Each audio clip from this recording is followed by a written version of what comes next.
right, we are back today, and I am so excited. Hey, Chaute, how you doing today? Hey there. I'm doing all right. How are you?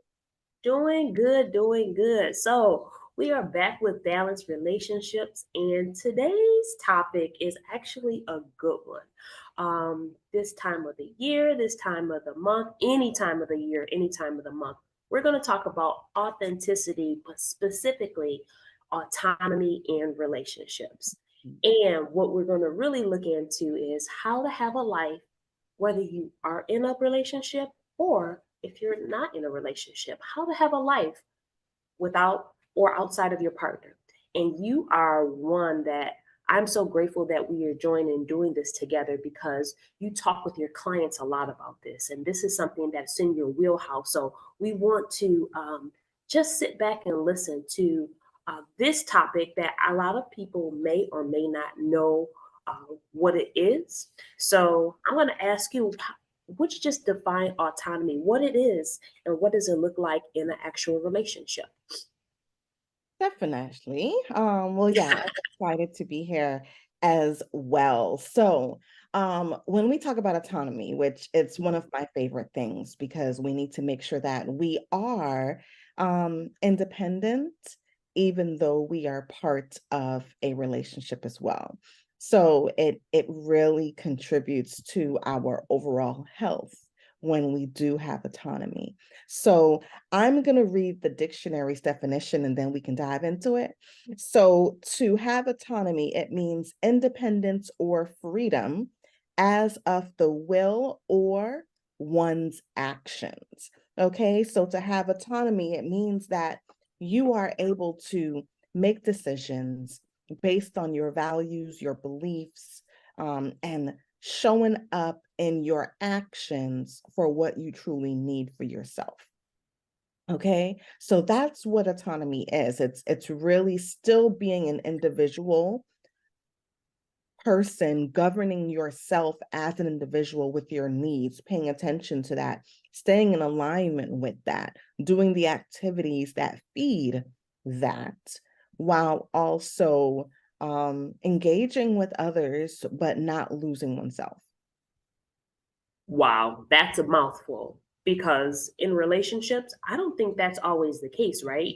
It's we become the other person or we become like the other person or we want to be so much involved with the other person that we'll decide, I know I have, okay, this doesn't matter that much. I will just go with the my partner or, with what he wants so that, that we can have better relationships. So talk on that. Like, what is Right. the importance? Yeah, yeah. Yes, and is it important that we compromise in a relationship? Definitely. We should Sure, yes. compromise, right? But we should be mindful not to lose ourselves. That And thank I you work for with a lot yes. of couples, or a lot of individuals after, divorce, that they come and they talk about how much they've lost themselves in the relationship, right? Because they're doing so much caring for everyone else, bending and being flexible to do what the other person needs or wants, that they lose sight of even their hobbies. They lose sight of what really makes them happy, what feeds their spirit, because they're just so focused on taking care of everyone else or making sure that everyone else is good or doing the activities that the other person wants to do. So all of that can play a role in us losing ourselves. And in Wow. a relationship, we are whole all by ourselves. Say it one more time for the people in the back. What did you just say? We are whole all by ourselves, right? So when we enter a relationship, and I'm not only speaking about romantic relationships, I'm speaking about all Yes. types of relationships, right? Platonic relationships, romantic. As a parent, do you know how many times as Mm. a parent we have mommy or daddy guilt, and then we are trying, like we stop doing any of the things that we want to do or that makes us who we are because we're trying to fill every single minute with our children, making sure that they have what they need. But they need you to still be you. They need, Yes.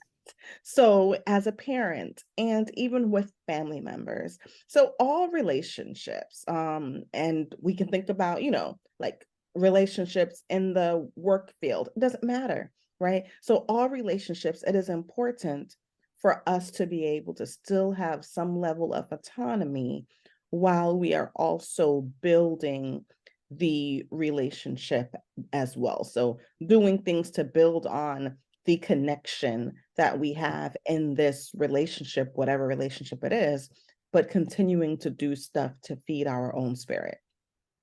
Um, I absolutely love that because what you're saying is when you talk about feeding your own spirit, that means you're full and that you're complete, like you're saying, one whole person. So then I'm able to give to you not from a deficit, but I'm giving to you from overflow. Yes. So Yes. I know some people may think that sounds selfish. I can't give to myself first. You don't know, like you said, I'm a parent, I'm a wife, I'm a husband. I have these responsibilities. I have a team. Let's literally hone in. Why is it not selfish? I want to use the example just to kick you off and explaining it. Even when you're in a plane, they will say first secure your own mask. If you have someone that you need to help, secure your Mhm. mask first, and then you help the other person. So Right. can you share, because we want to really reiterate that it's not selfish for you to be autonomous, because it's not you ignoring someone, it's just the priority. Can you just really talk on that? Definitely. So, yeah, absolutely. It is not selfish at Mhm. all, right? It's actually thoughtful. Okay. Because if Yes. you are not pouring back into self, if you are losing yourself, if you are just making sure that everyone else is good and you are not, it's going to get to a place where you're going to feel irritable, where you're going to feel out of alignment, when you're going to feel tired, when you're going to feel drained, when you're going to experience burnout. And burnout can be physical, it could be emotional, right? So all of these things can start to happen, or when you just don't feel, you just can't put the finger on it, but you just feel like something's off, right? All of these things can happen, or we can start to feel like resentful because the other person is getting to do all the things that they want to do and all the things that make them happy, but you're stuck making sure that everything else is taken care of. So no, being autonomy, having autonomy, it's not selfish at all. It's self-care. And it's pouring back into yourself for your mental and emotional wellness, right? It helps you to have a healthy social dynamic, and it helps you to have healthier psychological skills as well. So, when we are pouring back into ourselves, when we are staying in tune with what we need, showing up for ourselves, doing the activities that truly make us happy or make us feel good, or not losing sight of the goals that we have for ourselves and working towards them while we can still engage with others, right? Because there's a time and place for Mhm. everything, right? There you go. So Yeah. making sure that we are still including ourselves on the schedule, then it really helps for everyone that's around us as well as Mhm. ourselves. It reminds me of an example. I was watching a podcast. David Mann, he's the husband of Tamala Mann. They're singers. He's an actor and a comedian. And he has a show, Man to Man, and they're talking about the mental health and how to love oneself. And he specifically talked about a scenario where he has been going through therapy and doing things to focus on himself. He's been married, has children, again, a business, and he's known throughout the country for what he does. But you mentioned that he went through a series, or he just went through a season, excuse me, of depression.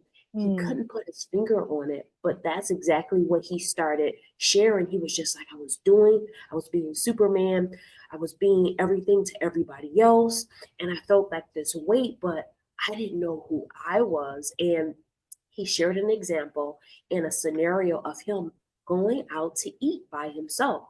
And yes. he was just like, what would that look like? And as he explained the scenario, you could just see and sense how he was just like, oh, wow, I can do this all by myself.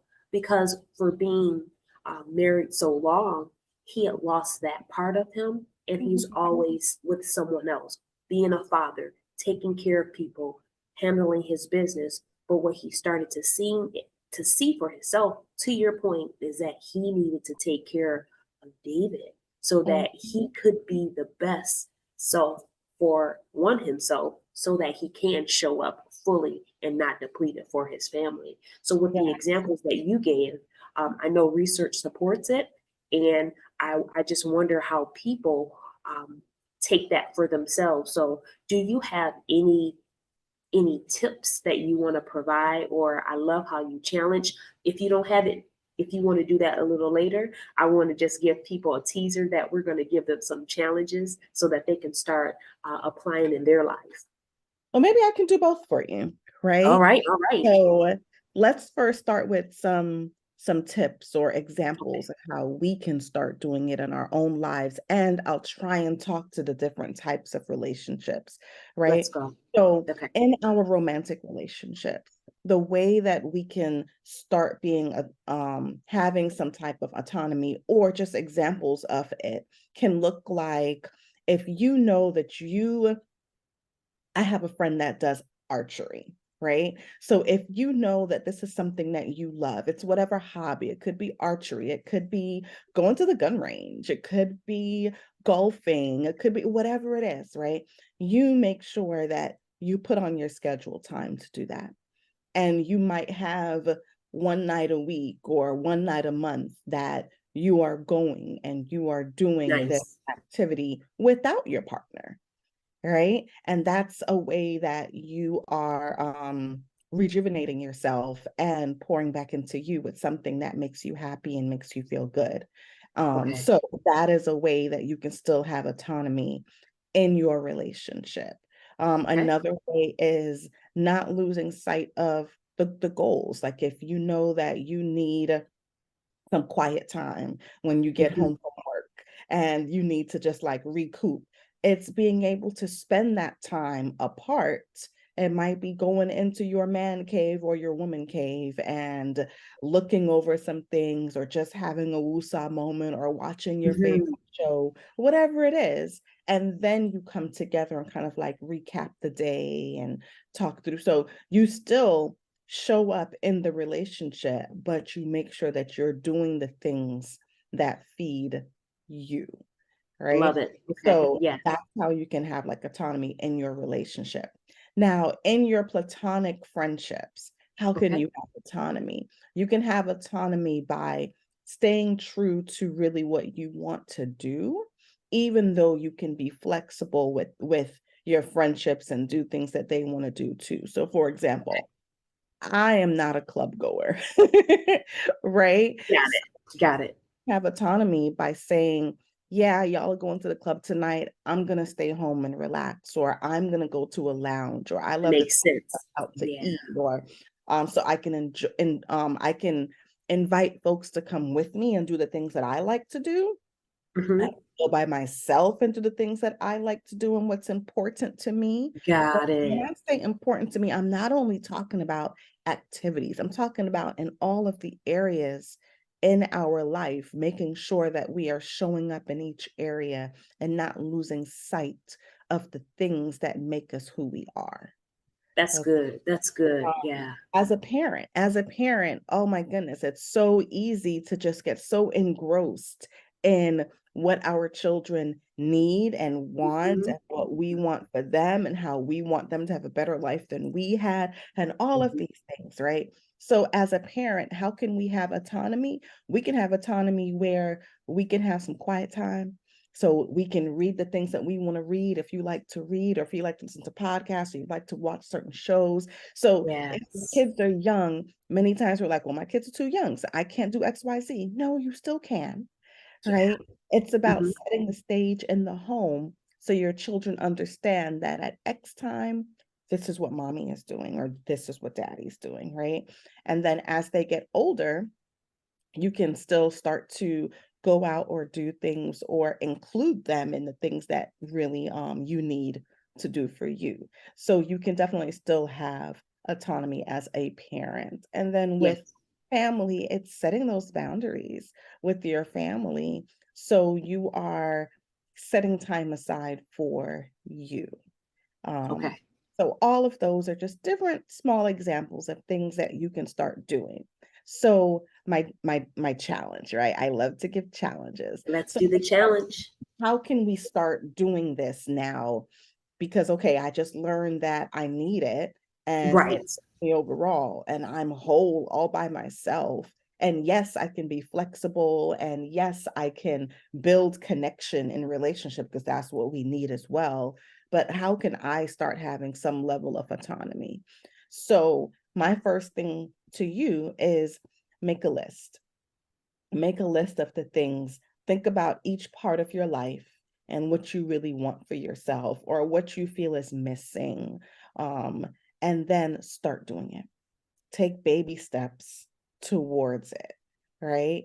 And make a schedule, like put yourself on the schedule so you're able to start making time for what really feeds you and makes you feel good within yourself. So you're not losing sight of who you are and what you need. Challenge accepted.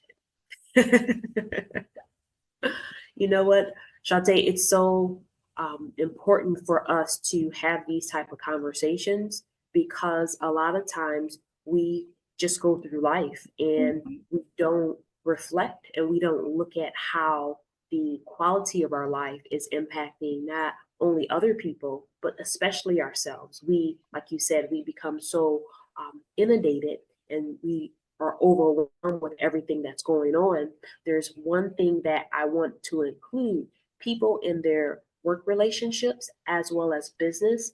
It's still the same thing. So you are not left out in here. Those type of relationships, professional relationships, I think one example that comes to mind is how Chaute and I are doing this together.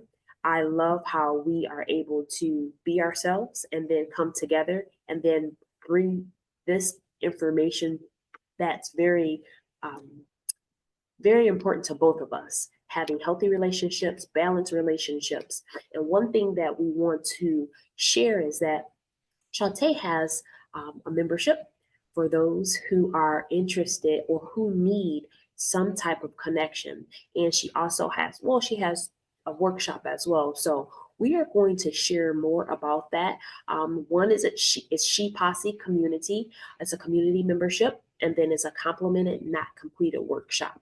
So we are going to offer that in the information that you'll see, and we'll have more information for you to be able to get connected if you need to have a balanced community and if you need to have resources, because that's what we want to provide as we do this for everyone. We don't want to just give you information, we're also going to give you tips and challenge you to have those balanced relationships and connect you to resources each time that we come. So Chaute, what else do you have to share? No, I think that is good. Thank you so much for just giving them the information about She Posse membership community and Complemented Not Completed. So just some quick things about it.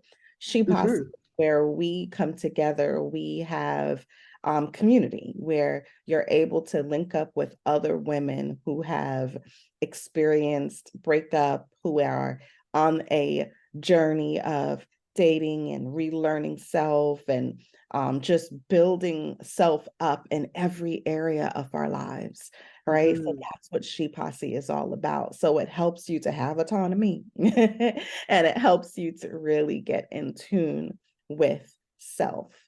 So She Posse, and it's really for the low right now. It's only $20 a month, right? So Oh, that's awesome. it's a big steal, right? So you're able to have Yes. community, you have workshops, you have support, you have resources. So all of these good stuff that you're able to have from this one membership.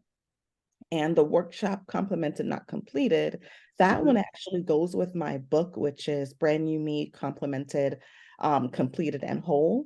So Nice. that meant that workshop, it's 6 weeks, and we're able to dive into topics about trusting yourself, about boundaries, about communication, effective communication, so many other topics where we're able to start having a healthier relationship and knowing that it starts with us first. So having a healthier relationship with ourselves and then with others. There you have it. You cannot do better. So check out the information. We'll have that all in the description box. And we are so grateful that you have come to get more balance in your relationships. Until next time, we'll see you later. Take care.